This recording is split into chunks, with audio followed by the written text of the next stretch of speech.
Hello friends and dear student, एक बार फिर से आपका बहुत बहुत स्वागत है। तो आज की इस वीडियो में हम लोग देखने वाले हैं फार्मेसी लॉ एंड एथिक्स के इम्पोर्टेंट क्वेश्चन।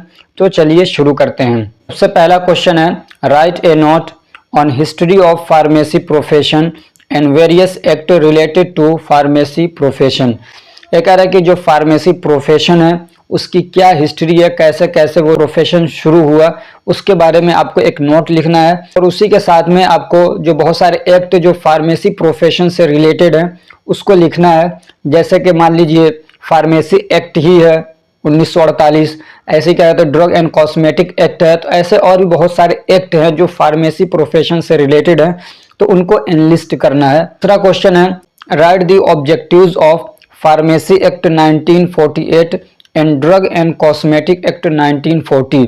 ये दो अलग अलग एक्ट हैं, तो इनके क्या ऑब्जेक्टिव्स हैं उसको आपको लिखना है। यहाँ से एक समझिए क्वेश्चन किस टाइप से बन सकता है, जो अलग अलग एक्ट्स हैं ना उनके बारे में ऑब्जेक्टिव्स पूछ सकता है।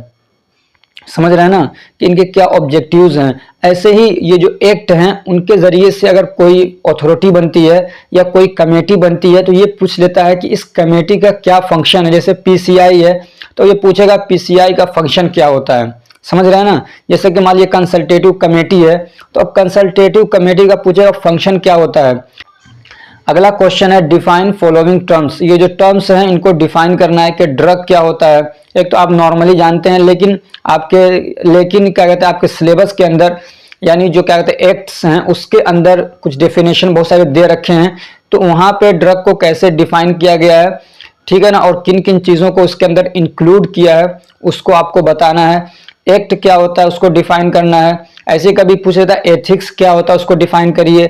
शेड्यूल क्या होता है उसको डिफाइन करना है। मैन्युफैक्चरिंग क्या होता है, सेल क्या होता है, इंपोर्ट क्या होता है, ठीक है। तो ये सब आपको क्या करना है, डिफाइन करना है। अगला क्वेश्चन है, डिस्क्राइब ब्रीफली फॉलोइंग एक्ट्स। ये कुछ एक्ट्स दिए गए हैं नीचे, इनको ब्रीफली डिफाइन करना है, यानी एक शॉर्ट नोट इनके ऊपर लिखना है। Drug and magic remedies. दूसरा है कंज्यूमर प्रोटेक्शन एक्ट। तीसरा है prevention of cruelty to animals act. अगला क्वेश्चन है, narcotic drug and psychotropic substance. ये जो टॉपिक है ना यहाँ से एक आध क्वेश्चन बनता ही बनता है, या तो इसकी डेफिनेशन पूछ लेता है या फिर यहाँ से पूछ लेता है ऑफेंसेज एंड पेनाल्टीज, ठीक है ना। इस चैप्टर के अंदर दे रखा है तो उसको तैयार कर लीजिएगा, या पूरा एक छोटा सा नोट इसके ऊपर तैयार करके रखिएगा। इस चैप्टर को पढ़ लीजिएगा अच्छे से। अगला क्वेश्चन है, who is a drug inspector. एक ड्रग इंस्पेक्टर कौन होता है, ठीक है ना, उसकी डेफिनेशन बताना है ड्रग इंस्पेक्टर की। और आगे पूछा है, व्हाट इज हिज जॉब। उसका काम क्या है, यानी उसका क्या फंक्शन है, क्या उसकी रिस्पॉन्सिबिलिटीज होती है। And qualification required for drug inspector, यानी what qualification required for a drug inspector. कोई अगर कोई ड्रग इंस्पेक्टर बनना चाहता है तो उसके लिए किस क्वालिफिकेशन की जरूरत पड़ती है, ठीक है। अगला क्वेश्चन है, describe different licence required for wholesale and retail sale of different type of pharmaceuticals. अलग अलग टाइप की आप दवाएं बेचना चाहते हैं तो उनके लिए अलग अलग लाइसेंस बनते हैं, ठीक है ना। अगर होलसेल बेचना चाहते हैं, रिटेल सेल बेचना चाहते हैं तो उन सब के लिए क्या है, अलग अलग कंडीशंस हैं, लाइसेंस है। तो पूछ रहा है कि अलग अलग कौन से लाइसेंस की जरूरत पड़ती है अगर आप होलसेल में दवा बेचना चाहते हैं या रिटेल सेल में बेचना चाहते हैं, अलग अलग दवाओं के लिए। अगला क्वेश्चन है, describe classes of drug and cosmetics prohibited from import and manufacture. उन दवाओं की कैटेगरी को बताइए जिनको इंपोर्ट और मैन्युफैक्चर करने से रोका गया है इंडिया के अंदर, ठीक है ना, बाहर की बात नहीं कर रहे हम लोग।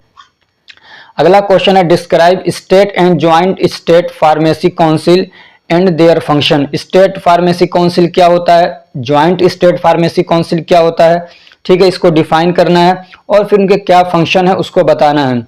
एक चीज मैं यहाँ पे बता दूं, देखिए आप अगर इसको डेफिनेशन बताने जाएंगे तो 2 लाइन 3 लाइन का होगा, तो इसमें किया क्या जाता है, आप जब आंसर लिखेंगे तो जो इसके फंक्शन है ना उसको जब आप डेफिनेशन बताएंगे तो वहां पे भी ऐड कर दीजिए उसको, ठीक।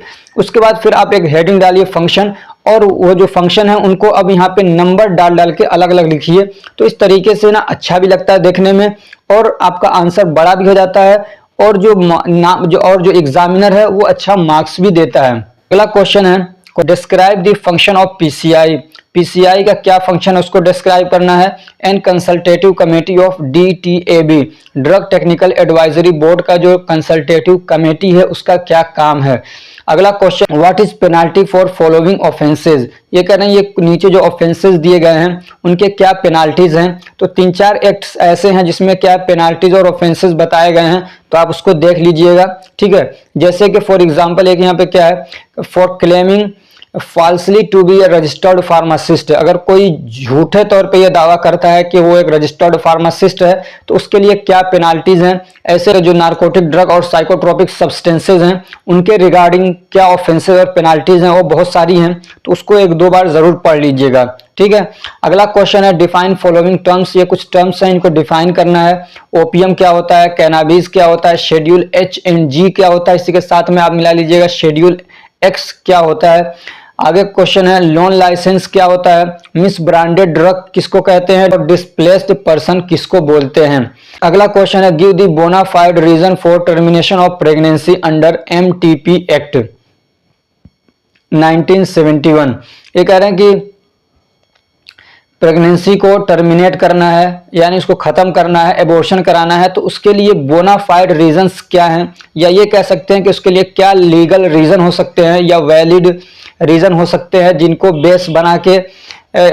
बेस बना के इस एक्ट के अंदर एबॉर्शन कराने की परमिशन दी गई है, तो वही रीजन आपको बताना है। अगला क्वेश्चन है define registered pharmacist central register, registered pharmacist क्या होता है इसको डिफाइन करना है, सेंट्रल रजिस्टर क्या होता है इसको डिफाइन करना है।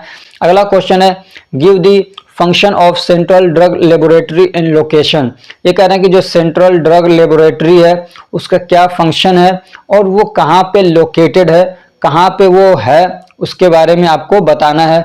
अगला क्वेश्चन है what is FSI act, FSI act क्या है इसके बारे में आपको बताना है, ठीक है, और उसके ऊपर एक ब्रीफ नोट लिखना है। एक क्वेश्चन और मैं यहाँ पे ऐड कर दूं, right A short note on bioethics, bioethics क्या है उसके ऊपर आपको एक शॉर्ट नोट लिखना है, ठीक है। ये कुछ क्वेश्चन है लेकिन इन क्वेश्चन पे आप डिपेंडेंट मत होइएगा, आप इनको प्रिपेयर कर लीजिए, आप 1 से 2 दिन में इनको तैयार कर लेंगे, ठीक है। आपके पास टाइम है, टाइम बचा हुआ है, तो मैं कहूँगा कि पूरा सिलेबस एक बार जरूर पढ़ लीजिए।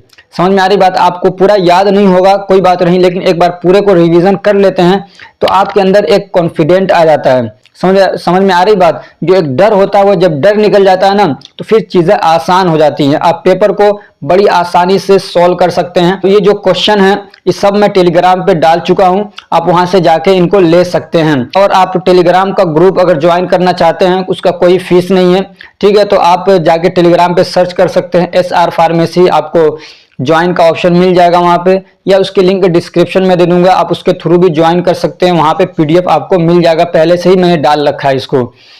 अगर ये हमारी कोशिश आपको अच्छी लग रही है तो वीडियो को लाइक करिए, चैनल को सब्सक्राइब करिए और अपने फ्रेंड्स को भी शेयर करिए ताकि वो भी इससे फायदा उठा सके। Thank you so much for watching.